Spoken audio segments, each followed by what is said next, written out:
Merci de nous rejoindre sur la télé du 21e siècle. Bienvenue dans ce journal. À la une de cette édition d'information, la Guinée a célébré ce 1er mars 2022 le 62e anniversaire de sa souveraineté monétaire. 62 ans après sa création, comment se porte la monnaie guinéenne? La réponse à cette question, c'est dans cette édition d'information. 3 milliards 997 millions 388 300 francs guinéens, c'est le montant mobilisé par le Comité national de soutien au Syli national de Guinée lors de sa campagne de collecte de fonds pour la CAN Cameroun 2021. Plus de précisions à suivre dans ce journal. Bonsoir, merci de nous choisir pour vous informer. Tout d'abord, on ouvre ce journal par cette brève. C'est un nouveau bras de fer qui s'annonce en Guinée.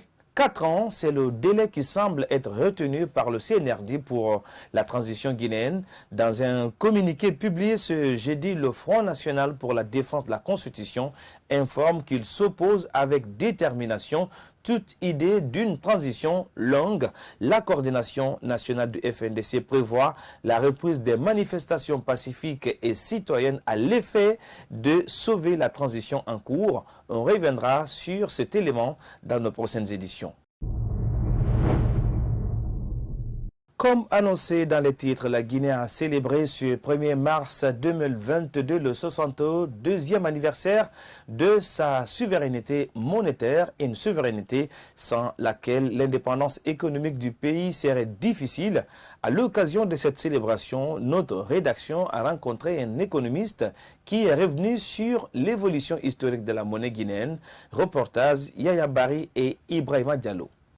1er mars 1960, 1er mars 2022, 62 ans depuis la création de la monnaie guinéenne.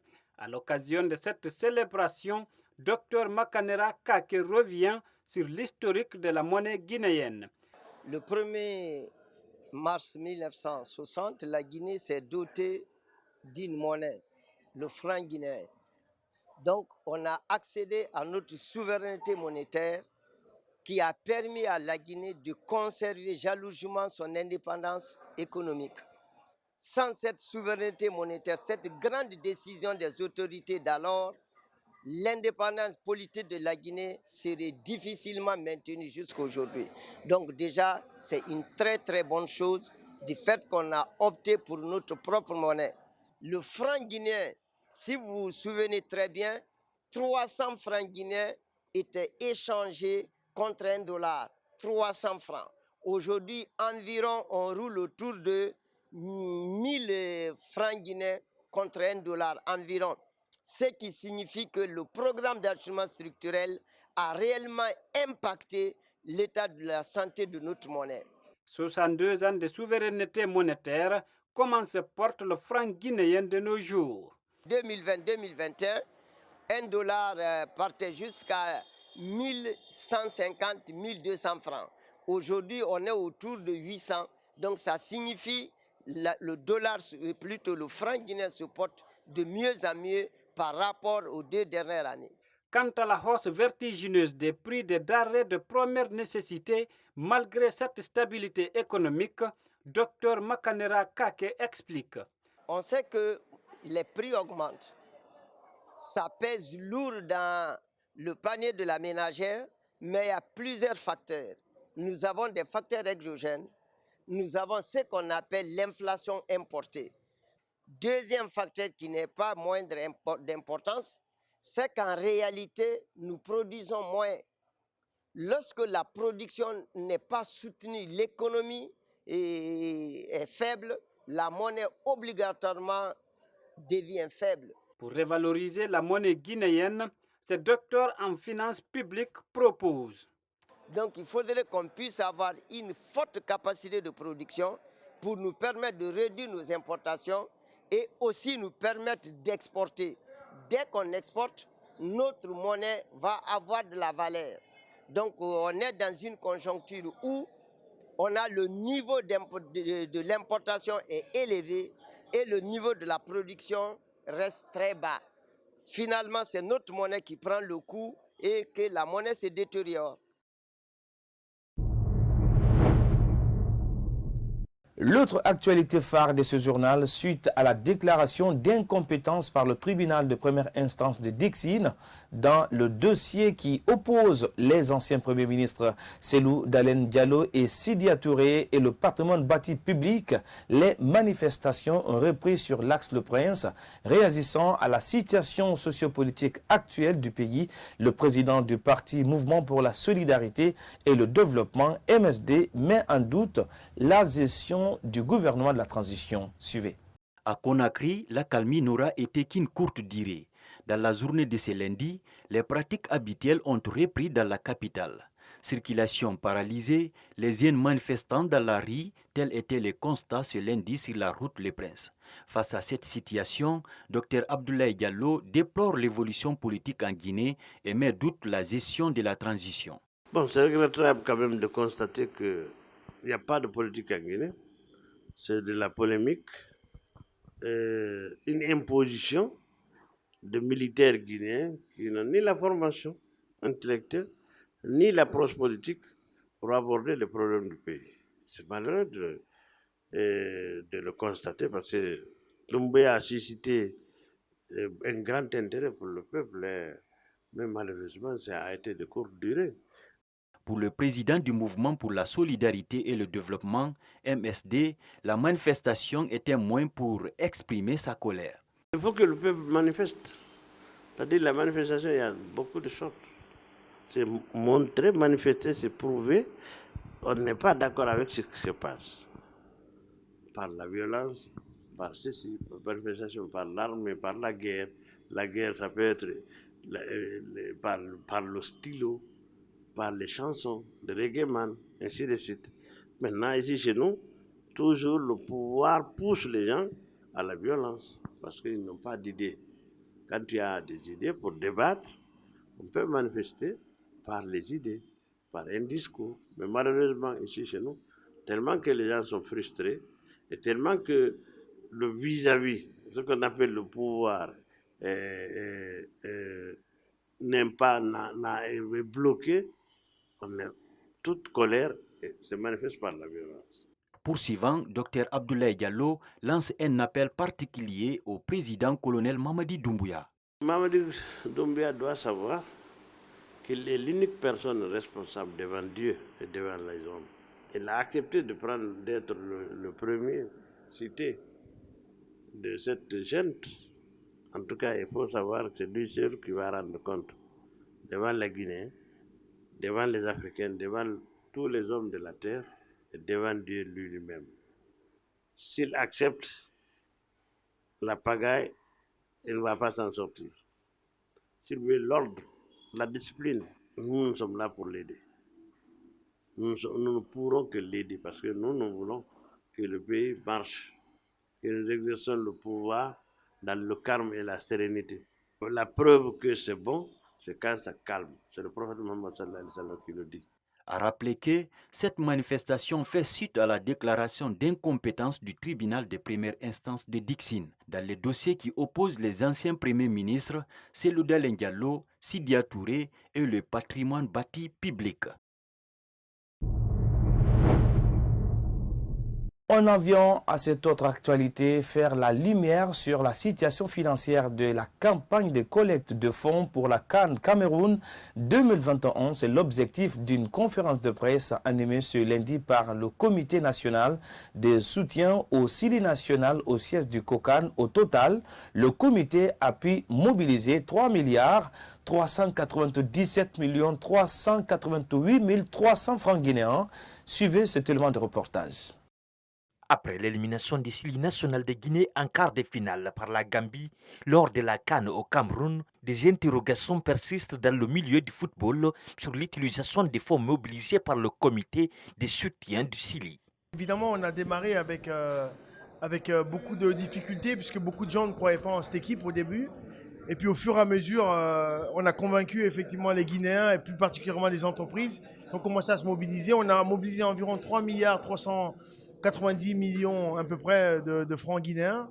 Après la campagne de collecte de fonds, plus de 300 milliards de francs guinéens ont été mobilisés pour accompagner l'équipe nationale. Le ministre de la Jeunesse et des Sports revient sur les dépenses effectuées. Et donc on a pu effectivement utiliser, je dirais, à peu près 67% de ce montant qui ont été dédiés notamment aux différentes fan zones, à équiper toutes les maisons de jeunes et à envoyer des supporters, à acheter des maillots aussi pour soutenir le CI national. À quoi servira le reste du montant dans les jours à venir? Lansana Bea Diallo répond. Puis le solde qui est resté aujourd'hui, qui est d'environ 1 milliard et des poussières, aujourd'hui on va essayer de voir avec le comité, réfléchir ensemble avec le département si on peut mettre en place une infrastructure de proximité pour les jeunes qui jouent beaucoup dans la rue, mais pour leur permettre d'avoir un espace où ils peuvent effectivement agréablement s'amuser. Cette annonce intervient au moment où le monde du sport fait face à un manque criard d'infrastructures sportives. En Guinée, Des citoyens de Conakry s'expriment sur la manifestation de la journée du lundi. Si certains approuvent, d'autres pas contre, condamnent les violences enregistrées. On les écoute au micro de Salou Diouldesso et Ibrahim. Moi, je condamne ça. J'aurais voulu que cela se passe dans les règles de l'art. J'aurais apprécié que donc, le CNRD, comme ils ont dit que donc, ils vont essayer de faire, c'est-à-dire la justice et la boussole, donc ils essaient de respecter leurs paroles. Mais ce n'est pas de dire que c'est la boussole et que la boussole est déboussolée. Donc ce qui s'est passé hier, donc, ça je n'apprécie pas parce que là comment dirais-je, vous savez, ici c'est pas, c'est-à-dire le peuple est toujours le dindon de la farce. Donc là, trop c'est trop. Donc moi j'appelle quand même le CNRD quand même de revoir les dossiers, de gérer le pays de façon équitable, de façon juste. Bon, par rapport aux reprises de manifestations en Guinée, il faut se poser la question d'où vient le problème. Alors, depuis la prise de pouvoir par le colonel, nous avons vu la raison qui l'a poussé à prendre le pouvoir. Nous pensons que dans un État, on ne peut pas fonctionner en mouton. Il faut carrément que chacun de nous respecte les principes du jeu, que l'État rende compte de sa gestion, que l'individu aussi rende compte de sa gestion. Si ceux qui pensent qu'il peut se faire droit, ce n'est pas bien réfléchir. Nous sommes dans un État de droit. Il y a la justice. Alors s'il s'avère que les domaines que les leaders occupent, ils n'ont pas droit d'occuper, car au moins les propriétés de l'État, c'est les propriétés de l'État. C'est des commis dans le temps. Alors, nous appelons au calme, parce que le désordre aussi, ça n'envoie nulle part. Voilà, que les esprits reviennent dans les normes. C'est ce qui serait salutaire pour chacun de nous. J'invite tout le monde, surtout les militants des partis politiques, à observer d'abord le silence, le calme, et aussi à regarder jusqu'à ce que le CNRD puisse faire son travail. Le gouvernement de la transition, on n'a qu'à laisser la chance à ce gouvernement jusqu'à ce que la justice que nous réclamons tous, le développement que nous aimons tous, que nous soyons maintenant en possession de toutes ces choses. Ces choses ne peuvent pas s'obtenir sans la justice, sans la vérité, c'est-à-dire sans pratiquer au moins ce que nous appelons ici la démocratie. Et la démocratie que nous aimons, on ne peut pas voter ou bien on ne peut pas faire la démocratie dans le mensonge, on ne peut pas faire la démocratie sur les détournements. Il faudrait que tout soit corrigé d'abord et tout soit mis en place de façon correcte pour que les élections que nous attendons soient maintenant réalisées.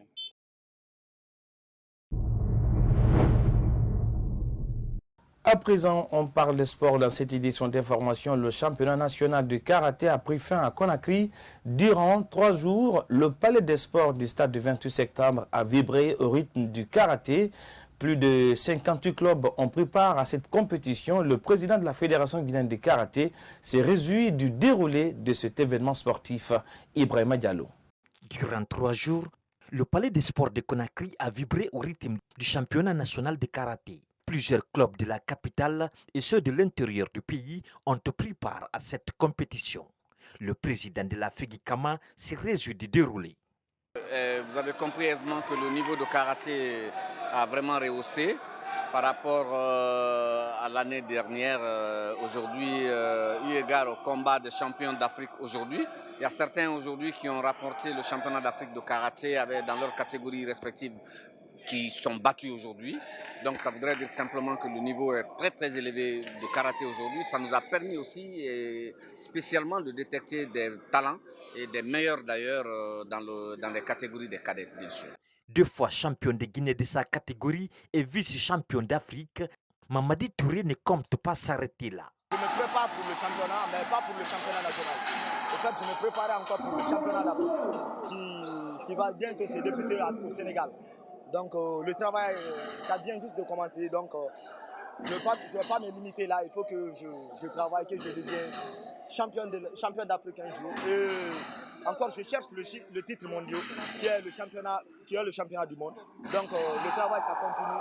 Plusieurs fois vice-champion de Guinée, Mamoudou Traoré de Sigiri est médaillé d'or en kata senior.